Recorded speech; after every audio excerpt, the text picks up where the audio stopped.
The hospital's silence was broken only by the echo of hurried footsteps in the cold marble corridor. Marina held her 8-month belly with one hand, while the other leaned against the white, sterile wall.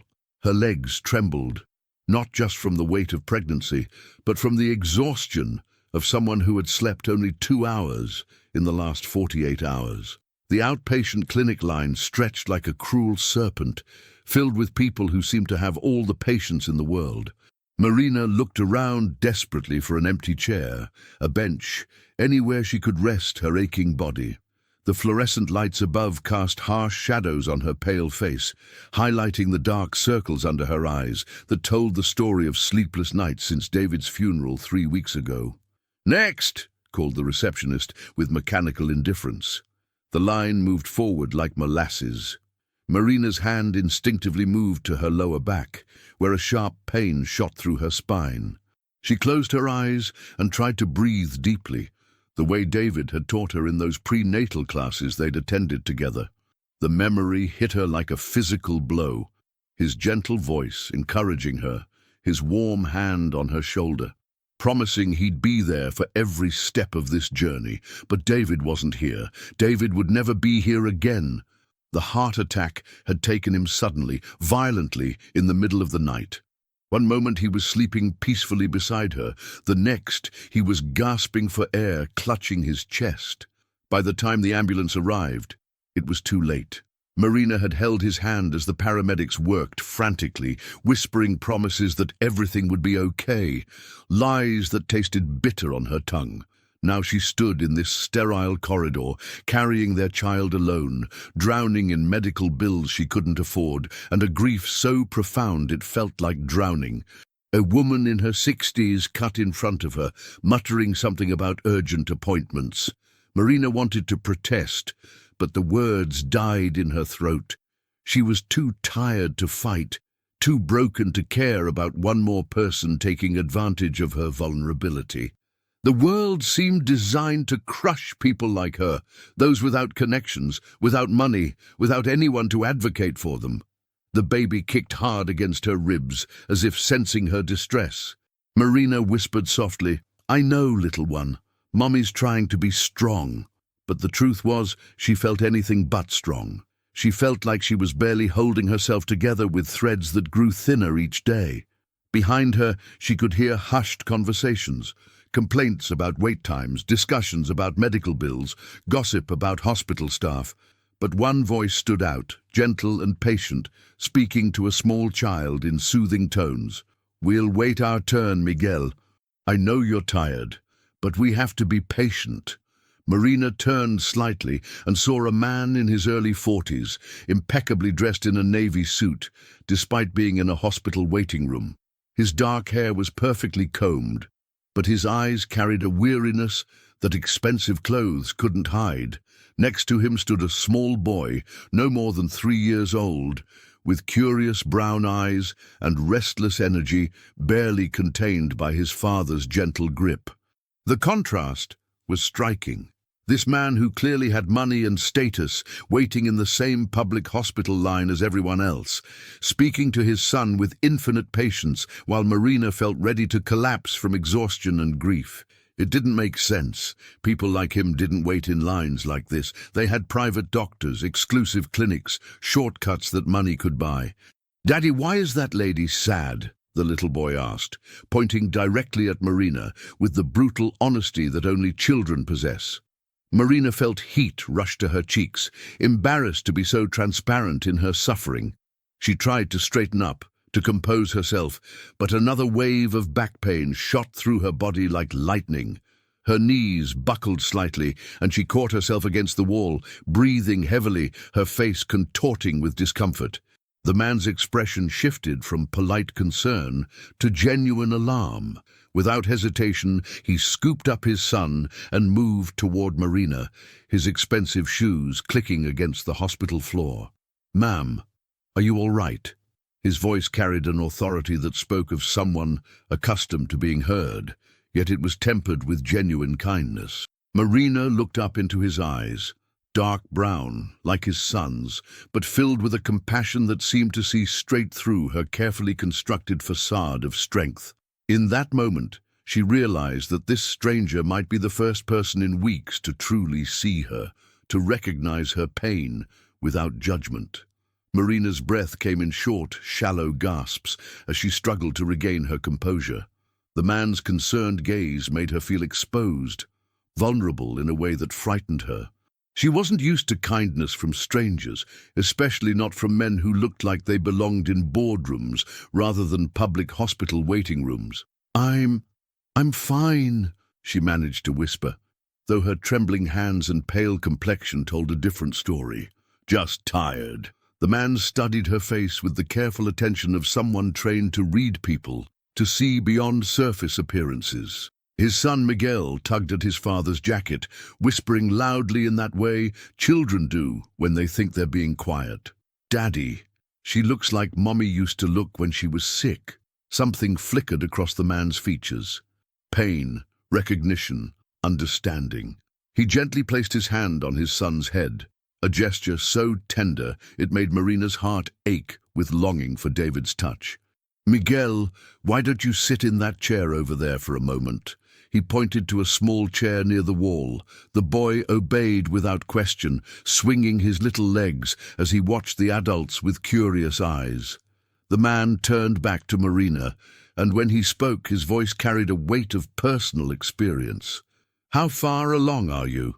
8 months, Marina replied, surprised by her own honesty. Something about this stranger invited confidence, made her want to trust him, despite every instinct telling her to be wary. "And you're here alone?" It wasn't really a question. He could see the absence of a wedding ring on her finger. Though Marina still wore the thin gold band David had given her, it had become too small for her swollen fingers, so now it hung from a chain around her neck, hidden beneath her simple blouse. Marina nodded, not trusting her voice. The man's jaw tightened almost imperceptibly, and she caught a glimpse of anger, not at her, but at a system, a world that would leave a heavily pregnant woman to navigate this ordeal alone. "My name is Rafael," he said simply. "Rafael Mendoza." He paused, as if weighing his words carefully. "I lost my wife 2 years ago. Cancer. Miguel was barely a year old." The admission hung in the air between them like a bridge, connecting their separate sorrows. Marina felt tears prick her eyes, not just for her own loss, but for this little boy who would grow up without his mother, for this man who understood the particular cruelty of premature widowhood. "Marina," she whispered back. "My husband, heart attack, 3 weeks ago." Raphael's expression softened even further, if that were possible. He had the kind of face that seemed designed for compassion, strong features that could undoubtedly be intimidating in the right context, but eyes that held genuine warmth. 3 weeks, he repeated quietly. "You shouldn't be here alone. Don't you have family, friends?" Marina's laugh was bitter, hollow. "My parents died when I was young. David he was everything. His family blames me for the stress that caused his heart attack. They say if I hadn't gotten pregnant." She trailed off, unable to finish the cruel accusation that had been hurled at her during those terrible days after the funeral. Raphael's hands clenched into fists at his sides. As a family court judge, he had seen too many cases of people using grief as an excuse to inflict further pain on the vulnerable. The injustice of it made his blood boil. "That's unconscionable," he said, his voice carrying the authority of someone accustomed to delivering verdicts. "Grief makes people say terrible things, but that doesn't excuse cruelty." Marina looked at him with surprise. Most people offered empty platitudes about how things would get better, how she needed to stay strong for the baby. But Raphael spoke with the conviction of someone who understood that some wounds cut too deep for simple comfort. "Are you a therapist?" she asked, curious about this well-dressed man who seemed to have wisdom beyond his years. "No," Raphael replied, and something in his tone suggested there was much more to that story. "I work with families, though. I see a lot of complicated situations." Before Marina could ask more questions, The line moved forward significantly, and she realized with horror that she had been so absorbed in their conversation that several people had been served. She tried to hurry forward, but her body betrayed her, moving sluggishly, painfully. Raphael watched her struggle with growing concern. Without a word, he walked to the reception desk, bypassing the entire line with the confidence of someone accustomed to being heard. Marina couldn't hear what he said to the receptionist, but she saw the woman's eyes widen, saw her nod rapidly, saw her gesture toward Marina with sudden urgency. When Raphael returned, his expression was carefully neutral, but Marina sensed she had just witnessed something significant. "What did you do?" she asked, though part of her was afraid to know the answer. Part 3. The Central Conflict. Raphael's expression remained carefully composed, but Marina caught the slight tightening around his eyes that suggested he wasn't entirely comfortable with what he had just done. "I simply explained that you're in your final trimester and experiencing complications. They're going to see you next." Complications? Marina's hand instinctively went to her belly. "I didn't say anything about complications." "You don't need to say it," Raphael replied gently. "I can see it in the way you're moving, the way you're breathing. My wife went through something similar." His voice caught slightly on the word wife, and Marina realized that even 2 years later, the wound was still raw. Before Marina could process the implications of his words, the receptionist called out, "Marina Santos, please come to window 3 immediately." The speed of the summons sent whispers through the waiting line.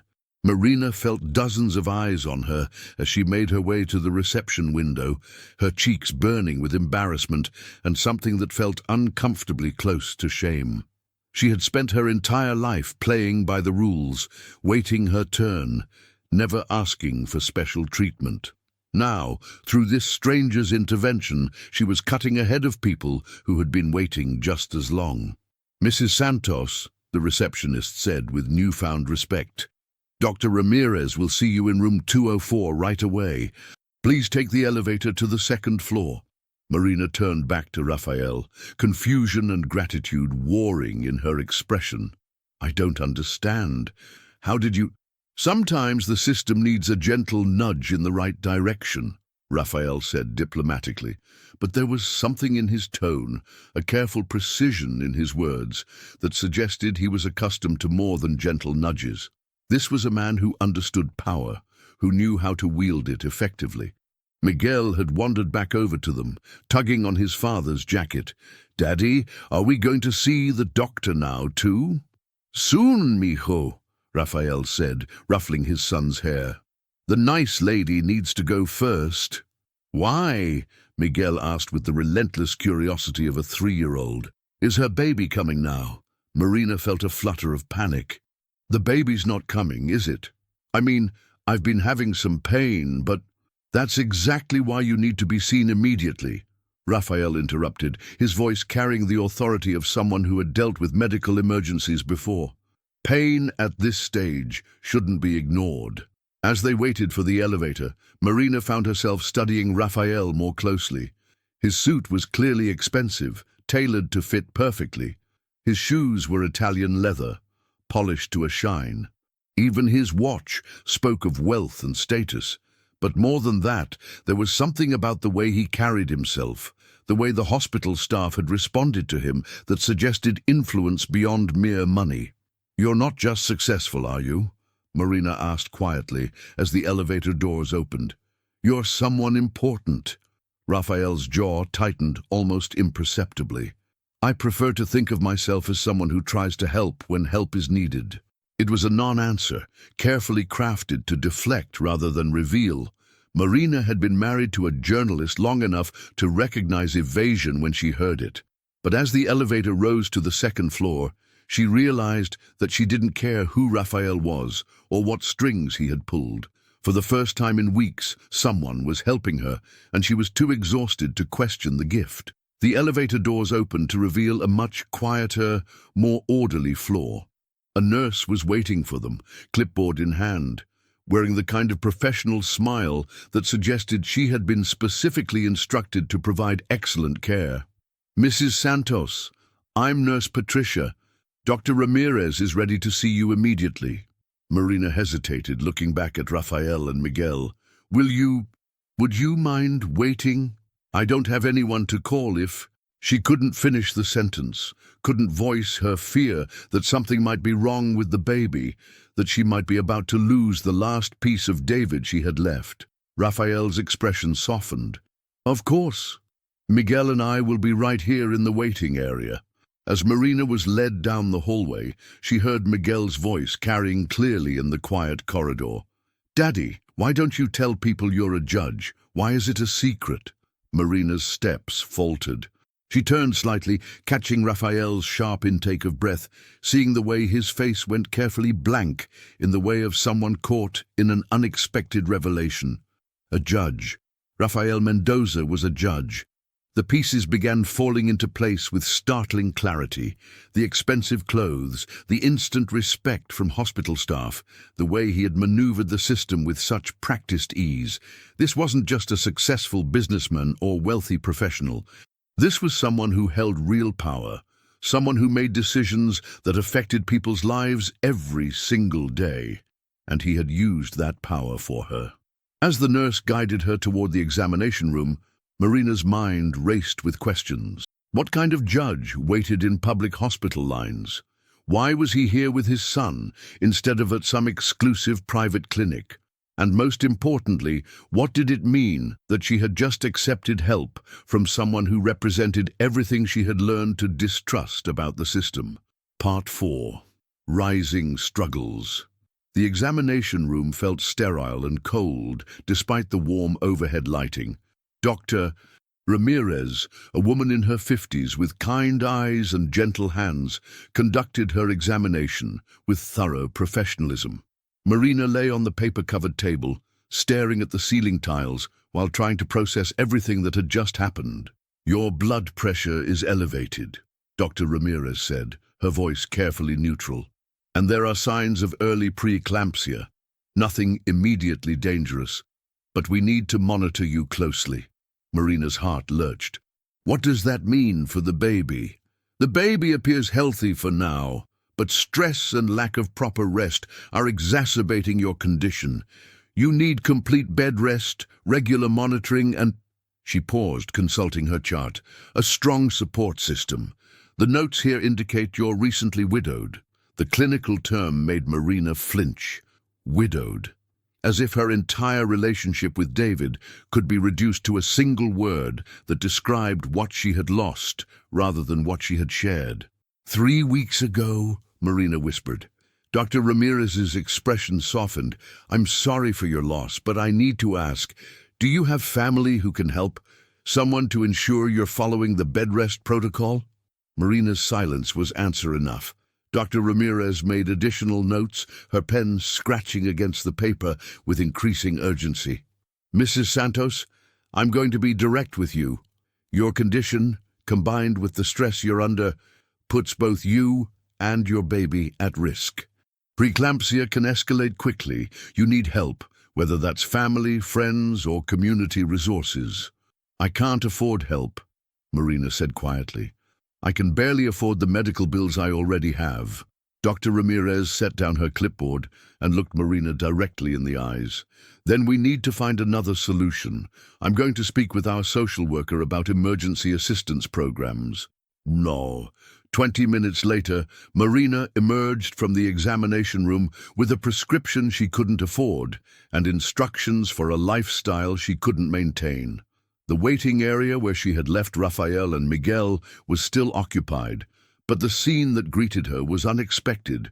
Miguel was sitting on Rafael's lap, and both father and son were intently focused on a small notebook. Rafael was writing something while Miguel pointed at the pages with the concentrated enthusiasm only a 3-year-old could muster. "What are you two working on?" Marina asked, grateful for the distraction from her mounting medical concerns. Miguel looked up with bright eyes. "Daddy's teaching me letters. Look, I can write M for Miguel and M for Marina." He held up the notebook proudly, showing wobbly but recognizable letter formations. Marina felt an unexpected warmth in her chest. When had anyone last taken such simple pleasure in her existence? Raphael looked up from the notebook, immediately reading the worry in Marina's expression. How did it go? Marina hesitated. Something about Raphael's presence made her want to share her burdens, but years of independence and recent betrayals made her cautious. "The baby's fine," she said, which was technically true, if incomplete. But Raphael had spent years reading between the lines of what people told him versus what they meant. His expression grew concerned. "And you? How are you?" The question, asked with such genuine care, nearly broke Marina's carefully maintained composure. When had anyone last asked about her well-being rather than just the baby's? "I need to rest more," she said carefully. "The doctor says stress isn't good for either of us." Miguel tugged on his father's sleeve.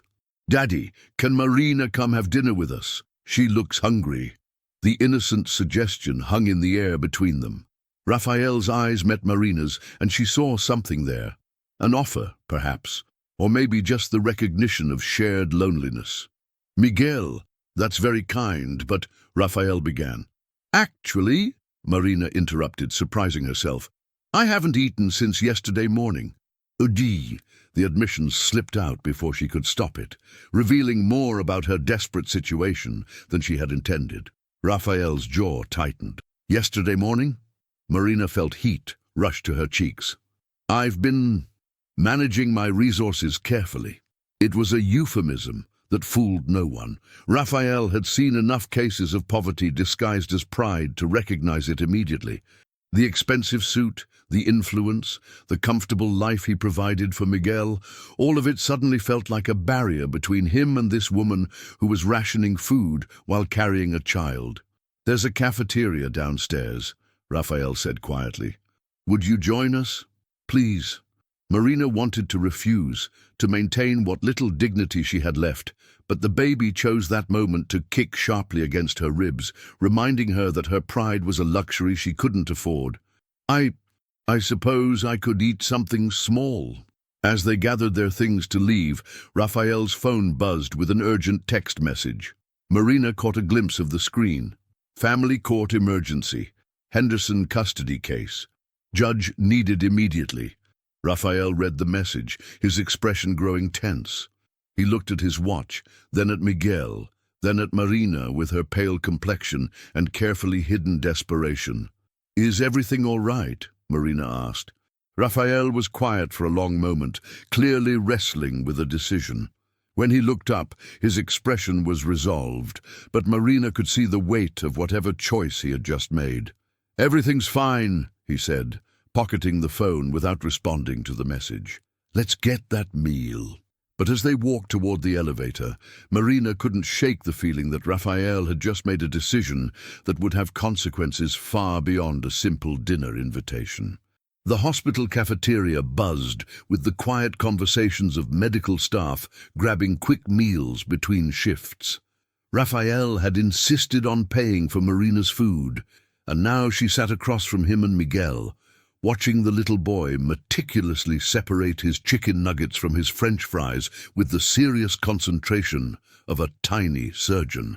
"Miguel doesn't like his food to touch," Raphael explained, with the fond exasperation of a parent who had fought many food battles. "His mother used to say he had the organizational skills of a lawyer." "Was she a lawyer too?" Marina asked, then immediately regretted the question when she saw Raphael's expression shift. "No," he said quietly, his fork pausing midway to his mouth. "Elena was a social worker. She worked with children in the foster system." He glanced at Miguel, who was now building a small fort with his French fries. "She would have loved what I did for you today, cutting through bureaucracy to help someone who needed it." Marina felt a flutter of unease. "What exactly did you do when you spoke to the receptionist?" Raphael was quiet for a long moment, clearly weighing his words. "I identified myself as a family court judge and indicated that you were connected to a case I was overseeing. It wasn't technically true, but it wasn't entirely false either." "What do you mean?" The moment I saw you struggling alone, pregnant and grieving, you became connected to every case I've ever heard about single mothers, about children who needed protection, about families torn apart by circumstances beyond their control. His voice carried the weight of years spent making impossible decisions. In my courtroom, I see the end results of situations like yours. Children removed from homes because their parents couldn't access basic health care, families destroyed because they couldn't navigate systems designed to help them. Marina stared at him, processing the implications. You lied to get me seen faster. I bent the truth to ensure you received care you desperately needed. Raphael's tone was matter-of-fact, but Marina caught the defensive edge beneath it. In my experience, sometimes the system requires creative interpretation. Before Marina could respond, Raphael's phone rang. He glanced at the caller ID and his expression grew grim. I need to take this, he said apologetically. Miguel, stay with Marina, okay? He stepped away from the table, but Marina could still hear fragments of the conversation. Emergency custody hearing. Henderson case escalating. Need you here now. Child safety at risk. Miguel, oblivious to the tension, had abandoned his food fort and was now drawing on a napkin with a crayon from his small backpack. Marina, look! I drew you and your baby. Marina looked at the crude stick figure drawing. A woman with a large circle for a belly, standing next to a smaller figure that presumably represented the unborn child. Despite the simplicity, something about the drawing made her throat tighten with emotion. It's beautiful, Miguel. Daddy says, when babies are in their mommy's tummy, they can hear everything. Does your baby know you're sad? The question, asked with such innocent directness, hit Marina like a physical blow. She had been so focused on managing her grief, on simply surviving each day, that she hadn't considered how her emotional state might be affecting her child. I hope the baby knows I love him or her very much, she managed to say. Daddy was sad when Mommy went to heaven, but he said I helped make him happy again. Maybe your baby will help make you happy too. Raphael returned to the table, his face drawn with stress. I'm sorry, but I have to go. There's an emergency at the courthouse. A child's safety is at stake. Marina felt a stab of disappointment that surprised her with its intensity. In the span of a few hours, this stranger had shown her more kindness than she had experienced in weeks. And now he was leaving. Of course, she said, trying to keep her voice steady. You've already done more than enough. Raphael studied her face, and Marina could practically see him wrestling with a decision. The responsible thing, the professional thing, would be to leave now, to return to his important work and let Marina fade back into the anonymity of her struggles. Instead, he pulled out a business card and wrote something on the back. This is my personal cell phone number, he said quietly. If you need anything at all, please call me. Marina stared at the card. Judge Rafael Mendoza, Family Court Division. The title made everything real, in a way that sent a chill down her spine. I can't accept this, she said, trying to hand the card back. You don't even know me. I know enough, Raphael replied firmly. I know you're alone and struggling and trying to do right by your child. I know you're the kind of person who apologizes for accepting help she desperately needs. And I know that if I walk away now and something happens to you or your baby, I'll never forgive myself. Miguel tugged on Raphael's jacket. Daddy, is Marina going to be our friend now? Raphael looked at his son, then at Marina, and something shifted in his expression. A decision being made, a line being crossed. I hope so, mijo. I really hope so. As Raphael gathered Miguel's things, his phone buzzed again with increasing urgency. Marina could see the conflict in his face, the pull between his professional responsibilities and this unexpected personal connection. Go, she said softly. Children need you. Raphael paused at her words, struck by their irony.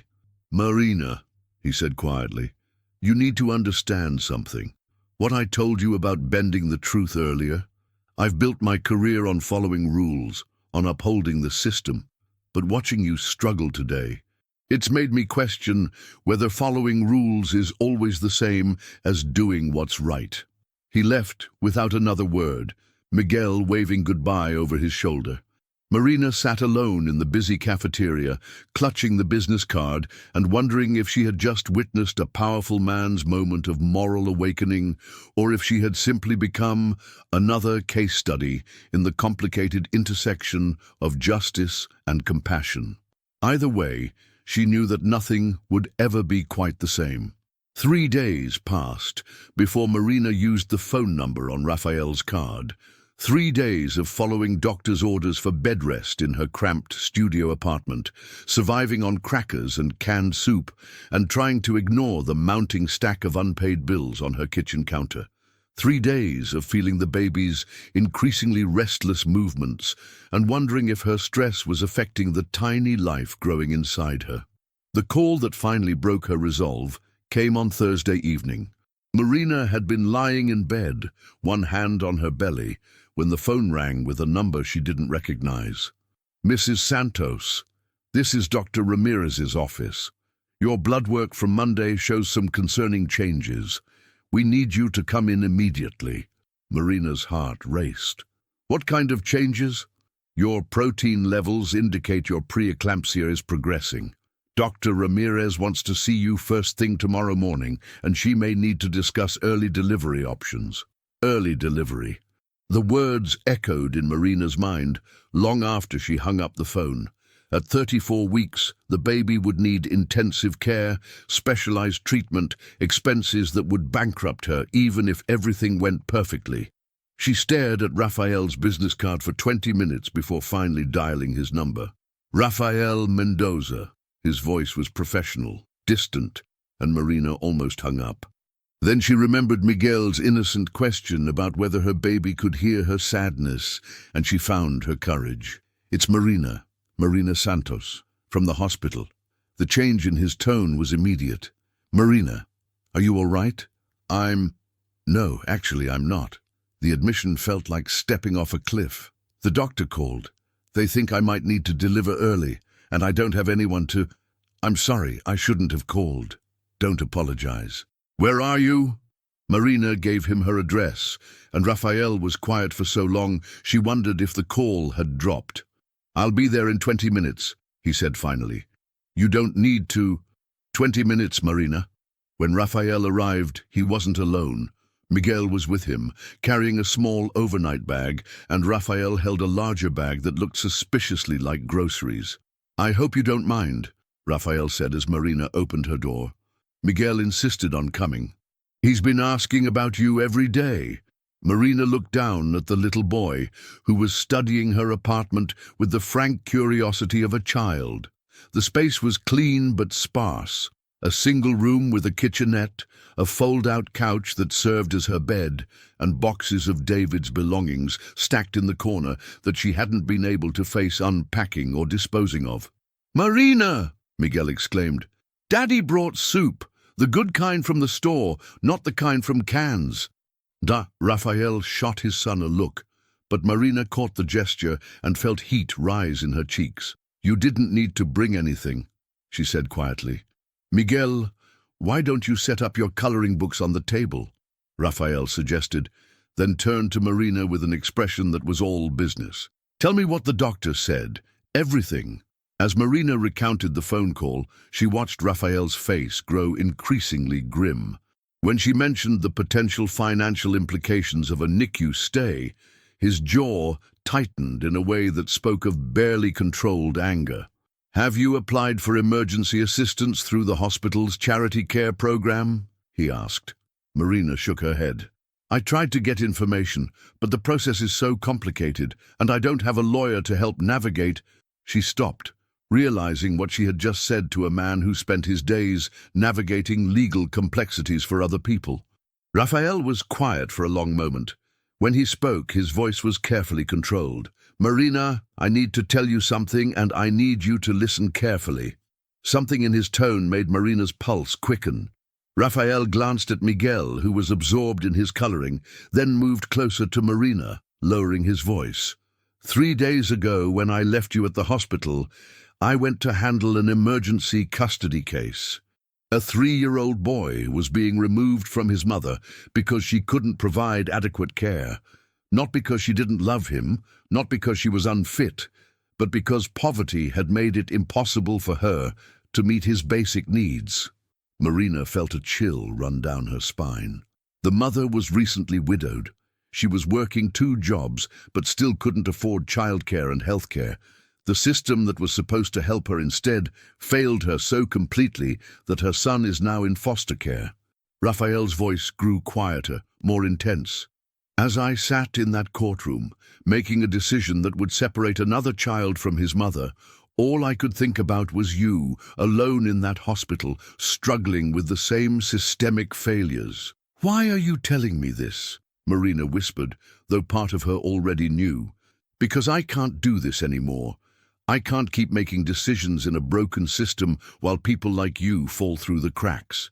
Raphael's voice carried a conviction that seemed to surprise even him. "I've spent 15 years believing that working within the system was the only way to make a difference. But meeting you has made me realize that sometimes the system itself is the problem." Before Marina could process the full implications of his words, Miguel looked up from his coloring book. "Daddy, look what I drew." He held up a picture of 3 stick figures standing together, a man, a woman with a big belly, and a small child. "It's our family." The innocent declaration hung in the air like a challenge to everything both adults thought they understood about boundaries, propriety, and the careful distances that separated their very different worlds. Raphael stared at his son's drawing, and when he looked back at Marina, his expression held a question that would change everything. 6 months later, Marina stood in the kitchen of Raphael's home, watching through the window as he pushed 4-year-old Miguel on the swing set, while baby Sophia slept peacefully in her carrier beside them. The early morning sunlight caught the laughter in Miguel's eyes as he called out, "Higher, Daddy! Make me fly!" Sophia stirred slightly, her tiny fist curling around Marina's finger. Born healthy at 36 weeks after a carefully monitored pregnancy, she had Raphael's serious dark eyes, but Marina's gentle smile. The NICU stay Marina had dreaded became unnecessary thanks to Raphael's intervention.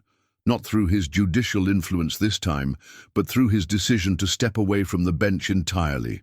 "The resignation letter is on my desk," Raphael had told her the morning after Miguel's innocent drawing had forced them both to confront feelings neither had expected.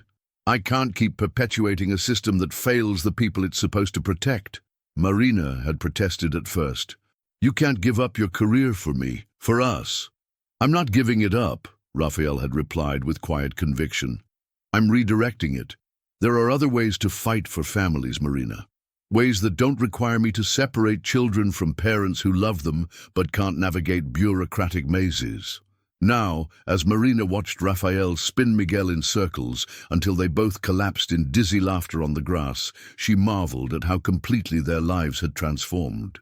Raphael had opened a family law practice that specialized in helping low-income families access services and navigate legal challenges.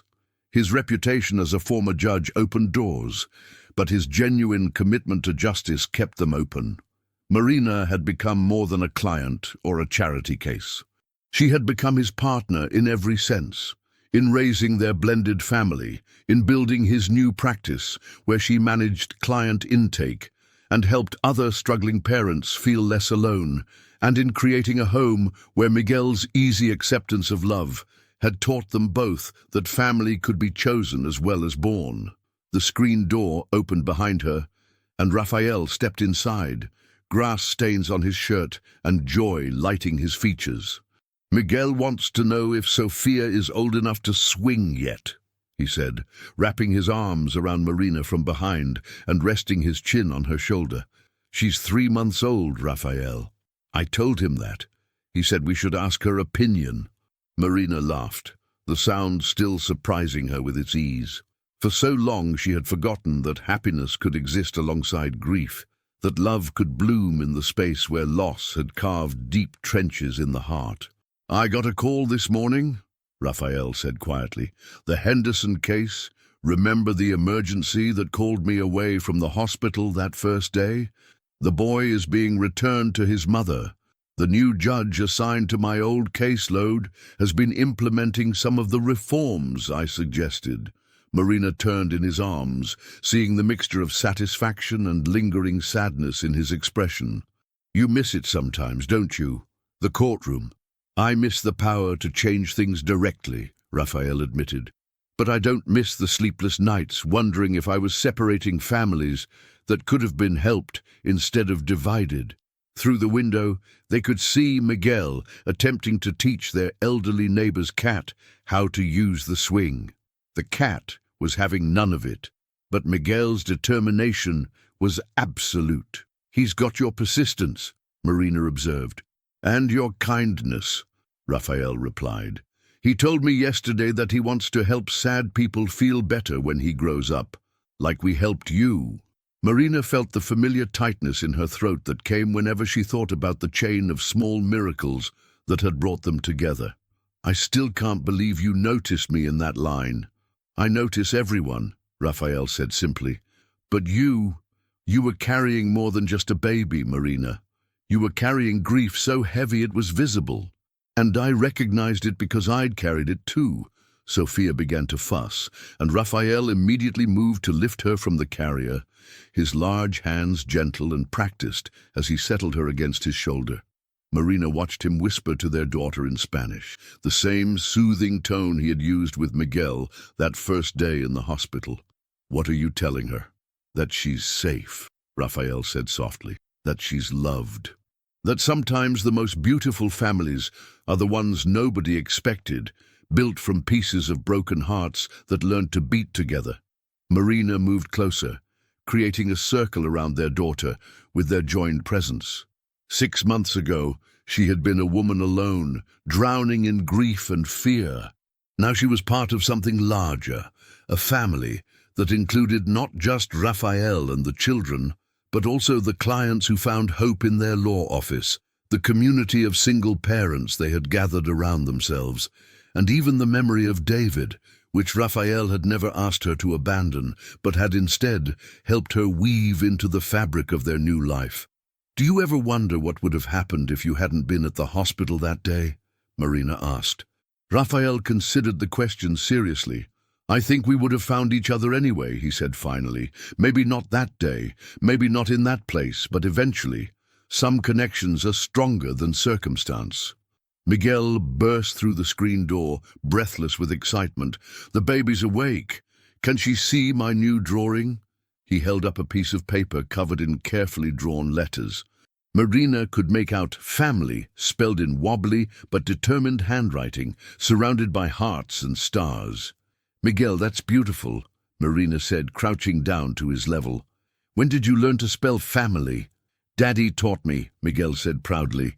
"He said it's the most important word to know how to write." As Raphael helped Miguel tape the drawing to the refrigerator next to Sophia's ultrasound photos and Miguel's school artwork, Marina realized that this moment, this ordinary, beautiful, chaotic moment, was exactly what she had never dared to hope for in those dark weeks after David's death. Sometimes the most powerful acts of justice happen not in courtrooms, but in quiet decisions to notice suffering, to extend kindness without expectation, and to believe that broken things can be made whole again through the simple act of choosing love over indifference. And sometimes, if you're very lucky, a chance encounter in a hospital waiting room becomes the first chapter of a story you never could have imagined writing, but which becomes the most important story of your life.